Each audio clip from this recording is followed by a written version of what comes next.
everybody, it's me, Steph. So I usually don't do these type of movie review things, but I just saw The Hobbit and I'm kind of dying right now with happiness. So I thought I would talk about it because I'm a huge Lord of the Rings fan and I've read The Hobbit and I can't believe I haven't seen it until now. And I came home and I started listening to the soundtrack right away and I started rewatching all of the blog videos. So I was like, I'm fangirling a lot. So I figured I'd just talk about it and say what I liked about it and didn't like about it. Yeah, this is kind of like a little movie review. So let's start with the beginning of the movie. I was really excited to see the Shire in the beginning, and I like how they added into the movie the whole how Bilbo was going to tell his story to Frodo. It's not in the book, but I liked it. It was a nice little touch, and got to see Elijah Wood again. He doesn't age at all. 10 years later, and he looks exactly the same. I like the beginning part and how they transitioned to 60 years earlier with the younger Bilbo. It was done really smoothly, which I really liked. The dwarves are awesome. They're hilarious. They're also really fierce. It goes without saying, Fili, Kili, and Thorin Oakenshield are all really, really hot. So they're cool. But all the dwarves they're really awesome. They're really funny. Bilbo, who's played by Martin Freeman, is awesome. He does such a good job. I don't even have anything bad to say about him. He's great. Obviously, I love Gandalf, Sir Ian McKellen. He did a wonderful job as well. I'm not really talking about the movie. Anyway, so back to the movie. There are spoilers in this, by the way. Sorry. One thing I loved about the movie, well, I love about any movie, are soundtracks. That's a huge part for me. I always listen for the soundtrack, and Lord of the Rings was fantastic. So since they had a Howard Shore also doing the soundtrack, I was really hoping it was going to be good, and I wasn't disappointed. The whole Misty Mountains theme that they brought into this movie was great, and when the dwarves are singing it in the beginning, it was beautiful, and they had their beautiful tenor and bass voices. It was gorgeous. They sounded amazing. So I really liked the music that was put in this movie, and they had a lot of music from the Lord of the Rings series as well. They had a lot, when you see Rivendell, the whole elf Rivendell theme started playing, which was really cool. And any stuff with the Hobbits of the Shire, you heard the Shire themes from the Lord of the Rings as well. So Howard Shore, he introduced new themes, but also still kept the old stuff from Lord of the Rings, which was awesome. And there are a couple kind of references to Lord of the Rings as well. There are a few things in the movie that I don't remember from the book, and I just read the book a couple months ago over the summer, but I read it really fast, so I should probably go back and read it again. For instance, there's this king of the orcs guy that Thorin Oakenshield had thought he had killed in a past battle, but turns out he didn't.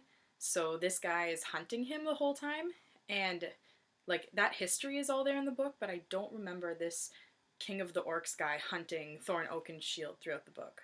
I don't remember that. So correct me if I'm wrong, because that could be there, but I don't remember that happening in the book. Regardless if it was or wasn't there, it was really cool to have in the movie, because it added more danger to their quest that they're on to go steal back their gold. So that guy was something I didn't remember from the book. There's a part where Gandalf catches the bug in Lord of the Rings and calls the eagles, and they fly in the eagles, that same thing. I don't remember that being in the book, but it was really cool. All the elves were awesome. I love Galadriel. Elrond, he was looking really good in this movie. It's kind of weird. When he first came on screen, you were like, I see now. He's a good-looking elf. Sorry if that's weird. But yeah, so I wish he had more screen time. His part's really small in this movie, but that's okay. That's all he really gets. And the weirdest thing was seeing Saruman, making sure I get his name right, Sauron and Saruman. I'm pretty sure it's Saruman, the white, seeing him as a good guy. That was really strange. And chatting with Elrond, Galadriel, and Gandalf, and he's giving Gandalf advice and blah blah blah, and it was really weird seeing him as a good guy. But Christopher Lee is an awesome actor, and if you didn't know, you would never know he was a bad guy in Lord of the Rings, so he's awesome. But it's funny, when he's giving Gandalf advice about how he shouldn't be going on this quest with the dwarves, he actually mentions, I don't remember the exact word he says, but he mentions the the shadow or the evil power of Sauron, blah blah blah, is done. Like it's gone. You're like, aha, Lord of the Rings reference. So that was really funny. One thing that was different, and I'm not going to complain about it, but I know other people have said this, is when Bilbo finds the ring, which is not the focus of the movie at all, but when he does find the ring in Gollum's cave, he doesn't pick it up the same way he did in Lord of the Rings, like, ooh, what's this? He, like, picks it up in a different way and looks at it, but that's fine. I don't really care about that. His encounter with Gollum, reading the book, it is creepy. It is so creepy how it's done in the book. How Gollum's like in his little boat, like swimming towards like Bilbo, who's standing on the shore, and Gollum's eyes are like glowing, and it says there's like hunger in his face, and he's like talking to himself, and he's like, I'm gonna go eat that little hobbit. And I was like reading the book, I was like, oh gosh, that's so creepy. And it was just as creepy in the movie. His eyes like glowed in the movie, because they're the whole time Bilbo's with Gollum, he's in this cave. So like the way the light hits him, and just like he just creeps out of the shadows, and his eyes glow, and it's perfect. It's perfect. Gollum, Andy Serkis, thank you.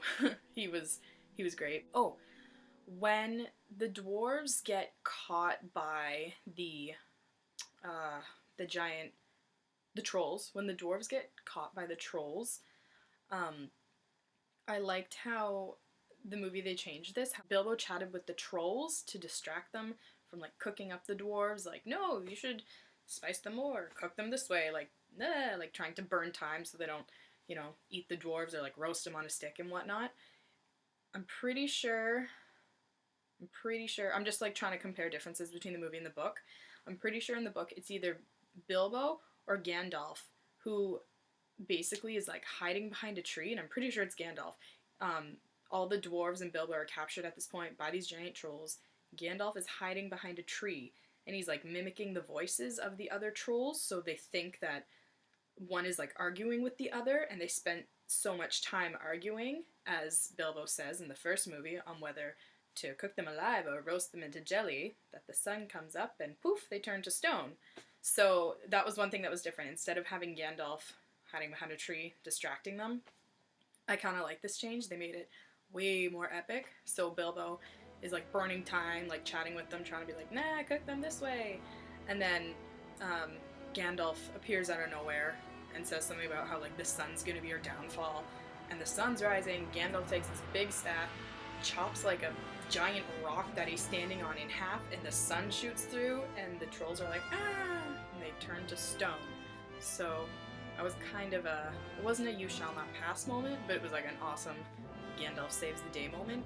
And he also does that when they get captured by the goblins and like the disgusting Goblin King. They left Rivendell at this point. They've already gone to visit Elrond, and they left without Gandalf. But Gandalf's like, hey, I'm gonna follow them, or you're all gonna die.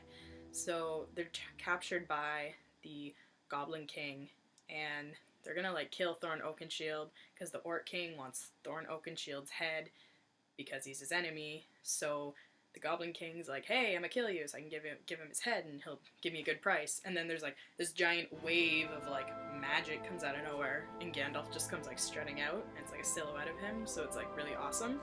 So, which is really cool. So Gandalf gets like a lot of epic moments, and the fights were really, really cool. Like when the dwarves are escaping through the goblins, and there's like crazy stuff going on everywhere, and they're like fighting stuff. Like I love any sort of like, all the like fighting stunt work stuff is amazing. One complaint I did have though was, as we all know in Lord of the Rings, like the Witch King and the orcs and the goblins and everything, they're all played by actors and like actual stunt guys. They were all CGI. So I didn't like that. So it was really weird in the beginning of the movie when they were talking about orcs and goblins and how they took over the mines of Moria, which was cool, actually. It was cool that we got to see the backstory behind the mines of Moria, because in Lord of the Rings you're like, whoa, look at this giant dwarf cave underground. That's awesome. Oh, they're all dead. You don't get to see Moria. So you get a bit of like the backstory of what happened. You get to see a battle in the mines of Moria.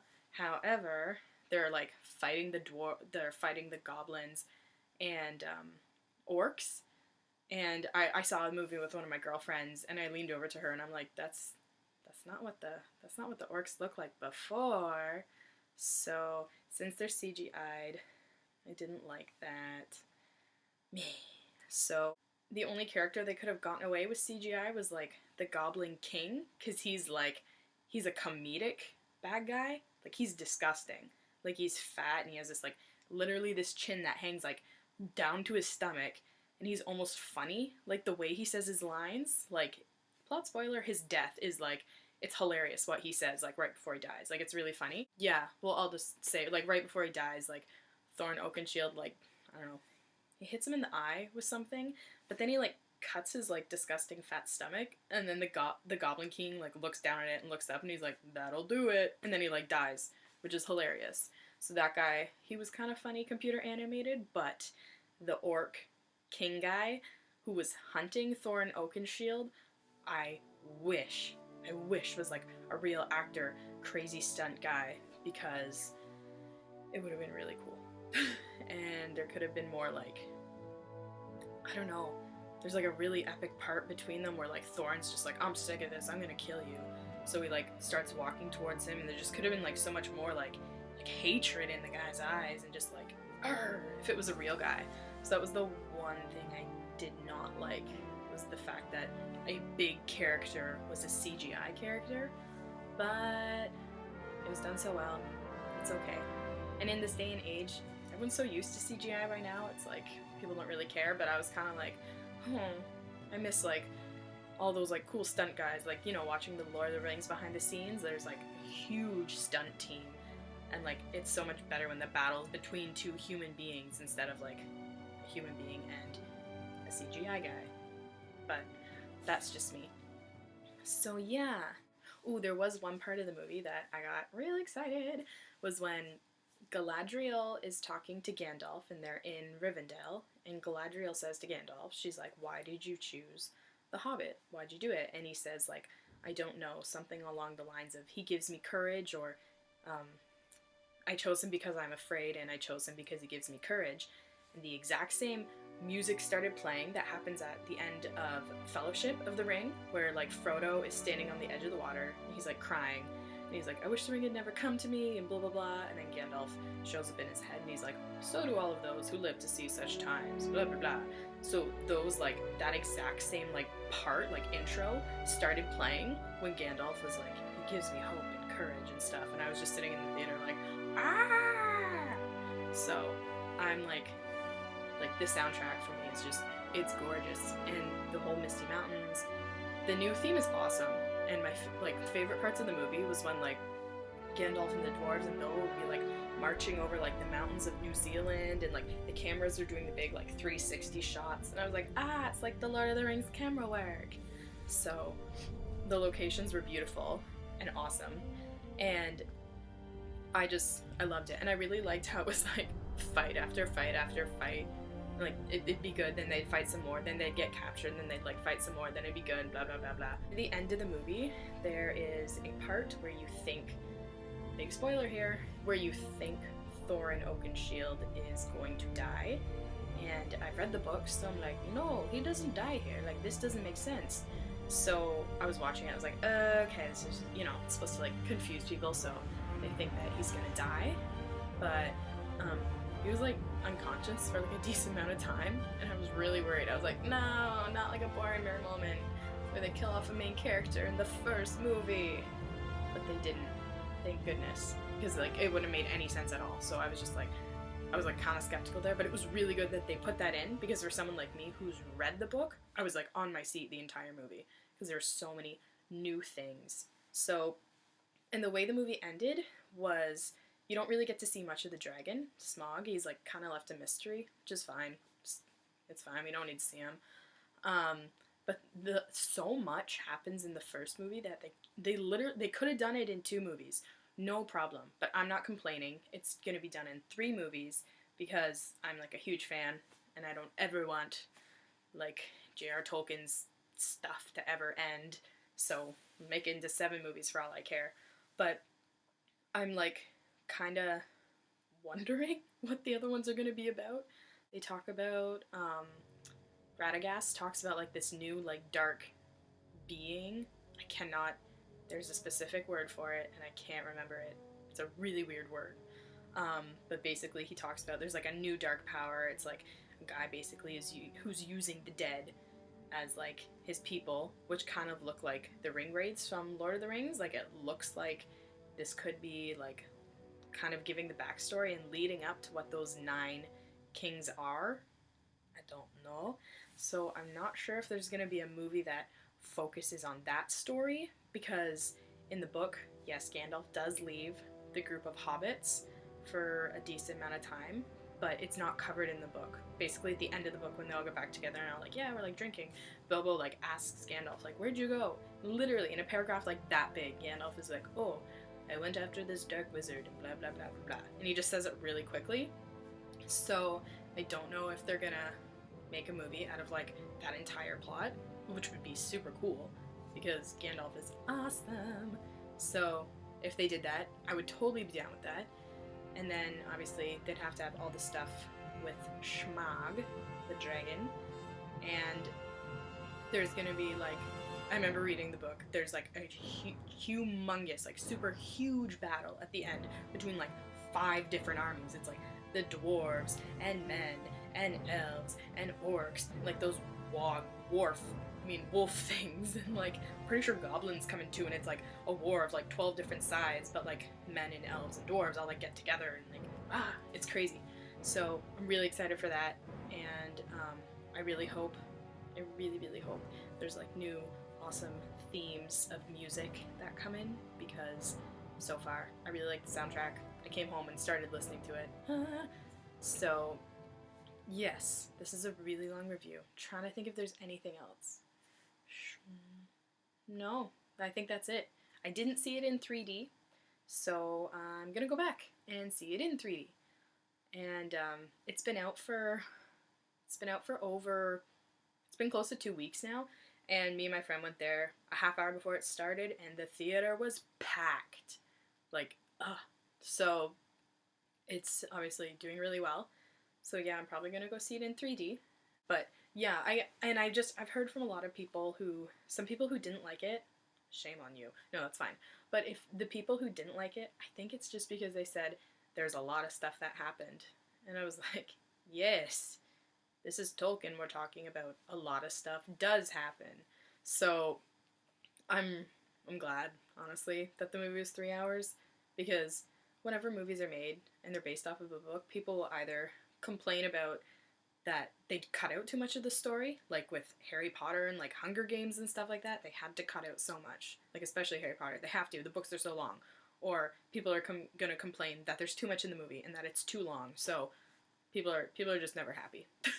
So I thought it was awesome. They included a lot, and then some. There's some new stuff in there, which was really cool. So yeah, I'm really excited. Thank you, Peter Jackson, for doing this. It's awesome. I love it. And yeah, if you guys haven't seen it, I don't know why you're watching this, because I gave away half the movie, so go out and watch it.